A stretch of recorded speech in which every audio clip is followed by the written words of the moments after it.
Hello, everybody. This is our second podcast, and today we are going to talk about how we learned to program and our job. So, I'm Scott, I'm free. and welcome to the podcast.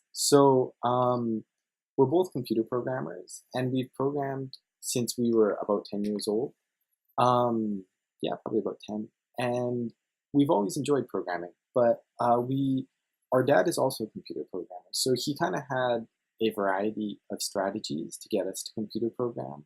Because when you're a kid, you kind of just do as you're told to a certain extent. Well, okay, you can explain more if you. Okay. I think he was really good at motivating us, and I think he kind of understands. How kids think, anyways. So And he'll be listening to this he'll be podcast too. listening to this. Yes. He really knew. Like, for example, we really like to play video games. So he made a rule that if we programmed for half an hour, then we could play video games for an hour and a half. So it was just kind of like he really set up the environment where we would naturally, it's like, okay, well, I want to play video games, so I'm gonna have to program, and that's just what we did. And it Mm. wasn't a direct motive, wasn't a direct pushing. It was more like a very Yeah, clever it's sort environment. of like a flank. So, Yeah. yeah, you don't want to attack a problem head on in that sort of thing. So if you tell somebody that they have to do something, it often makes them hate the thing that you're trying to get them to love. So that is actually not very effective. So if you just set up a system, and we sort of do this when we work with other people or, just various things in life, even for ourselves, you want to make a system where it kind of organically ends up in a product that, in a result that you want or that you like. So, yeah, like direct control is often felt as sort of authoritarian by other people, and nobody likes being told exactly what to do. But if you tell somebody, well, if you do this, then I'll give you this reward or something like that, or if you do this, there'll be this positive outcome, and if you do this, there'll be a negative outcome. People are probably more receptive to that sort of thing. At least in my experience, it's been that because people, if you tell them just do X and that's it, uh, I think anybody's instinct is going to just be no, I'm not going to do that. Yeah, so I mean, you kind of got to have it. Yeah, good attitude, positive Yeah. atmosphere, and yeah, that'll encourage people to do things that you want to do. Yeah, so we're both for that. Yes. So when we learned programming growing up, we didn't really plan on doing it as a job. We knew that, well, maybe potentially this could, work as a job, but it was never really, because I want to, make money, I'm going to program. We just did it as a hobby for a very long time, maybe 10 years. And the really nice thing about that is also when we're working now, it doesn't really feel like we're working. It Mm. still feels like we're, just doing our hobby. Uh, Well, it is sort of like a hobby. Like, what we do day to day now is actually very like it doesn't change. It's not that different from what we did day to day when we were just learning programming and had it as a hobby. Because at the end of the day, you're just programming. We specialize in like game development, and that is a very interesting area of programming. We focus on other skills now as well. We found doing programming professionally, and we mentioned this in the previous episode as well, that it's very important to be good at programming, but it's also very important to be good with people and to work well in a team and leadership and management. Those sort of things are also extremely important. So you have to focus on many different areas as you do it more professionally. And particularly because we do programming remotely and as contractors, we you have to kind of focus very specifically on communication. And I mean, speaking honestly here, you have to make a good impression on people when you first interview with them. You work for many different companies, so this is very interesting. But you have to be good at integrating into different companies' cultures because mm, every company has a different culture, and you have to be open enough to accept a different culture and to be able to integrate into it effectively, as well as make improvements if things aren't going well. Yeah, do you have anything to talk about on that? integrate into things. Maybe not. No, no, I do. I think what would it be? It, I mean, yeah. it's a bit hard to explain, but Well, it actually is a little bit like learning a language or something. So we learned, I guess, we learn Japanese, and that is definitely integrating into another culture. That's very hard. And we make lots of analogies on what it's like to be able to integrate or become another culture. And it's as difficult as changing your religion. It's probably that level of kind of changing of your mindset that you have to do. Mm. And Well, you're when you're learning a language, it's in Japan, for example, what's cool is different. So in what's cool is different. How in you think is Canada, different. yeah, Your values are different. in Canada, it's cool to be unique, but then in Japan, it's cool to fit in. It's cool to Well, it's be very the same. So it's yeah, the values and the yeah, and the perceptions of many different things are different. And it can be extremely difficult for people to change themselves to be able to fit into a different system. Um, and it, I've heard that when people integrate into a country as like immigrants coming into a country, this is just rough statistics off the top of my head, so I'm not sure about this, but 60% of people assimilate fully into the culture. 30% become, they said cosmopolitan, but that means you can basically move between cultures with ease. And then 10% reject the culture. These are totally, I think I read them on Wikipedia at some point, so don't quote these statistics at all. But it just illustrates the point that probably me and Free here, we're probably cosmopolitan as far as that definition goes. As we can move and we like to, we enjoy moving between different cultures and mindsets. So we like English kind of way of thinking, and then Japanese as well, and you can kind of flip between them with different friends and different people, and it's extremely interesting to mm, see a variety of point of views. And interestingly, tying this all back to our original point, the same thing happens with programming, where there's many different styles of programming. And when you come to a different company, or if you're a contractor and often flip between different companies, you have to be able to accept and understand and work with different ways of thinking. So, I mean, learning a language, one really valuable thing with that, and probably learning more languages would help even more, is you learn a different perspective. And then you learn the ability to understand different perspectives. That's assuming you get a high level in that language, because nobody will be fluent if they don't fully understand the culture. mm. Yeah.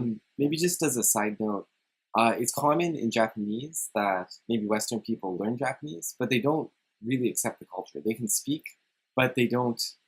Um, Well, I think there's levels of acceptance. I think it's acceptance, but it's also understanding. And if you understand something, you generally like it. Like fully understand something. And you understand how they feel and what they feel. Because it's not just a logical understanding.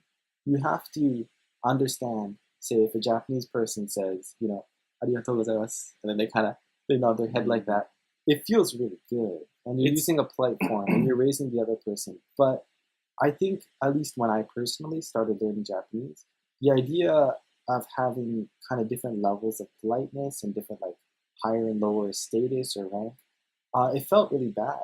And I was kind of like, oh, well, in English, it's like, he's my buddy. It's like, whatever. It's like, cool. It's just, hang out.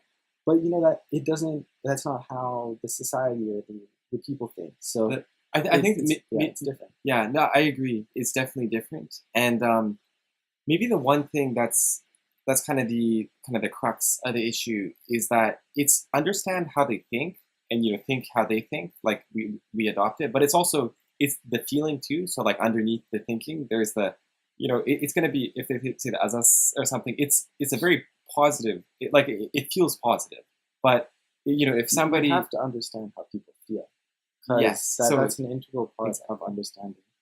And it's very hard to do to change your mindset into different forms of thinking, in any environment, if it's a language or if it's programming, if it's meeting, even different people, like people in different parts of the same country, will often have a different mindset. And it can be a little bit, I guess, disorienting, or often people, they just don't understand each other, and they think, oh, why is this person saying this? It's kind of rude. Um, Mm, but it's often, yeah, it's understanding. So if you understand other people, there's still maybe people who say rude things or it's things that happen, but there's certainly less if there's less cultural misunderstandings, I guess, and that applies to business cultures as well as cultures between different groups of people in different countries. Mm. Do you think there's any like red flags for like for example, if I think, Yes. oh, this person is just crazy or something, that's So, maybe a so red flag a for. red flag would be if somebody's behavior seems random. If you don't know why somebody did something. If you say, I don't know why they would do this, that's a red flag right there. Kind of like, I don't know why. Then just think of that statement, think of it for a long time and say, well, yes, I don't know why. So I need to understand why they did that. And if I understand why, I'll be like, oh, maybe there was a reason. Oh, it was something that I did. I didn't realize I was causing the problems here. Um, and that's a really good tool to improve yourself, but then also you can talk to them and explain the situation to them. Um, yeah, I mean, good communication. It's so Yeah, important, I mean, and it's it's easy to forget. So you need to. I yeah, need to I mean, remember. that's. Everybody needs to remember to do it. Yes, and like it doesn't have to be to a different country either. I mean, I think there's plenty of Mm. understanding, even talking to like whatever, just the people around me, in my class or something where I grew up. Like the I'm not sure if there's that much misunderstanding there. well, say somebody's they're dating or something and they're looking for a girlfriend, and then Oh, there's a lot of misunderstanding or something going back and forth. What the guy's thinking and what the girl's thinking well, is I totally think different. that thinking, but I think maybe this is like high school, so this I'm not sure how relevant this is at this point. But sorry, like if a guy and a girl want different things from a relationship, then that can kind of they can fly way past each other. That could lead to problems, I guess. So yeah, that's misunderstanding, but also probably a misalignment of goals. If people have the same Mm, goals, people are in a company, and the company's goals of success align with that individual's goals of success, that will create a good atmosphere. And that'll create an environment where both the person will be succeeding, the individual will be succeeding, and the company will be succeeding. Or if you're in a relationship, Oh wait, yeah, one thing though is that when you're like say when we're inside a company, getting the interests like of myself and the company to align and everything to line up like that, that doesn't happen automatically. That has to it doesn't. be thought out, and then it's like, well, how can I maybe slightly modify what I want to make it line up with something that the company would want, and find some ground where everything's going to work together. Yeah, so I've actually talked to people about this before, and often I will be at a company or somebody else will be at a company and they want to do a specific project or something. And I'm like, oh, I really want to do this. This is really like maybe a hobby project or just something that I really think would be good. I have to make sure that the thing that I want to do, I do it in a way that is beneficial to myself, but also beneficial for the company and lines up with my goals, but also with the company's goals. And this is in a relationship too. Say I'm talking, say I, have a wife or something, and then I want Oh to, wait, yes, well, whatever. Um, and I want to say do a job, um, but say your spouse doesn't approve of the job. I'll just make this more general. Because maybe it has an unstable income.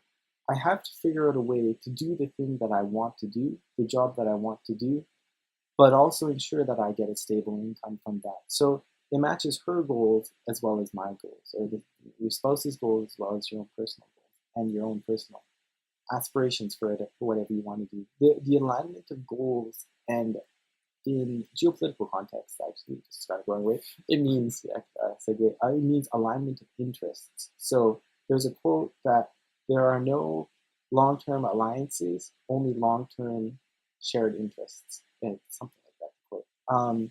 Where it's essentially saying that you can use nice words and like other people, but what actually makes people allied and what makes people on the same team is an alignment of interests of all the groups involved. And when the interests align, then there can be cooperation, and that flows easily from that. Yeah, yeah, so that means your success is my success. It's the same thing. Okay, nice. yeah. Well, Do you have anything to add? no, I think that pretty much sums it up. Okay, All sounds right, good. Well, this nice, has been our second podcast. Thank you for listening. nice.